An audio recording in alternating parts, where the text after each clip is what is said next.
Kalamna police ठाण्याच्या पोलिसांना काल दिनांक 27 ऑगस्ट रोजी माहिती मिळाली की विजयनगर दुर्गा चौक येथे खुनाचा प्रकार झालाय।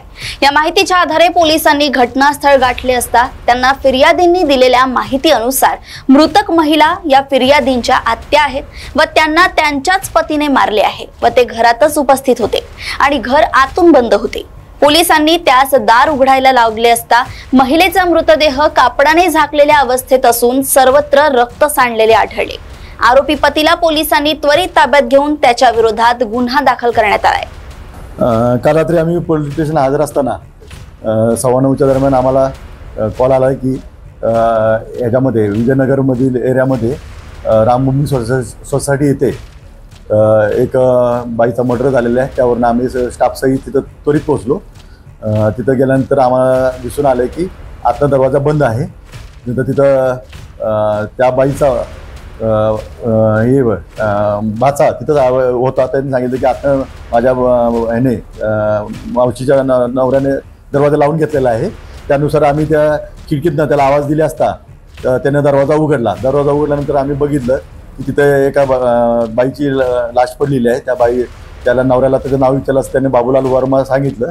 त्यानंतर त्याने सांगितलं की माझी बायको सबीरा वर्मा असून तिला मूलबाळ होत नव्हतं म्हणून मी तिला मारहाण केलेली आहे आणि मारहाणीमध्ये तिचा मृत्यू झालेला आहे। त्यावरून आम्ही त्याला ताब्यात घेतलं आणि त्याला अरेस्ट केली। त्या बाईचा तिथं पंचनामा कारवाई करण्यात आलेली आहे आणि सध्या बॉडी मिळवली। तर हा तो हमाली काम करायचा आणि माताडी कामगार होता। तो दारू पिण्याच्या सवयीचा होता आणि कसं आहे की तो त्याच्या बाईचा चारित्र्यावर थोडंफार संशय घ्यायचा। थोडं त्याला दारूचं जास्त व्यसन असल्यामुळे आणि बाईला मूलबाळ होत असल्यामुळे तो जास्त बाईचा त्रास करत होता। पण आतापर्यंत आपल्याकडे कंप्लेंट आली नव्हती। त्यांची नातेवाईक त्यांना नेहमी समजवत होते। 2 वेळा ती जी बाई घर सोडून गेली होती पण ती परत आल्यानंतर हा प्रकार झालेला आहे। त्यांच्या लग्नाला जवळपास 10 वर्षाच्या वर कालावधी झालेला आहे। तर मूलबाळ होत नव्हतं याच्यावरनं यांची भरपूर वेळा भांडणं झालेली आहे। परंतु ती बाई आतापर्यंत कधी आपल्या पोलीस स्टेशनला आली नव्हती किंवा तिने आपल्याला माहिती दिली नाही। ॲक्च्युली छत्तीसगडचे आहे आणि ते आता इथं प्रॉपर त्यांनी ते घर घेतलं होतं आणि तिथं स्थायिक होते। नाही भाचा त्याला ॲक्च्युली ही घटना भरपूर आधीची आहे। म्हणजे ती घटना त्याला नंतर त्यानं कॉल केला तर त्याच्या फुफाला म्हणजे नंबर लागत होता मावशीचा। त्यामुळे त्यानं मग त्याला फुफाला कॉल केल्यानंतर फुफाने त्याला सांगितलं की मी तुझ्या म्हणजे मावशीचा मर्डर केलेला आहे। त्याला खरं वाटलं नाही म्हणून तो म्हटला काही गंमत करू नका। तो म्हटला हो केलेला आहे।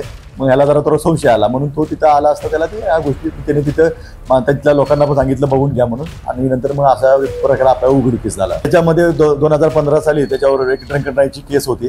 त्या व्यतिरिक्त त्याच्यावर कुठलाही रेकॉर्ड नाही। त्याला लाकडी दांडक्याने मारहाण केलेली आहे आणि आपण स्पॉटवर फॉरेन्सिकची टीम म्हणून बोलवली होती, आयकारची टीम बोलवली होती।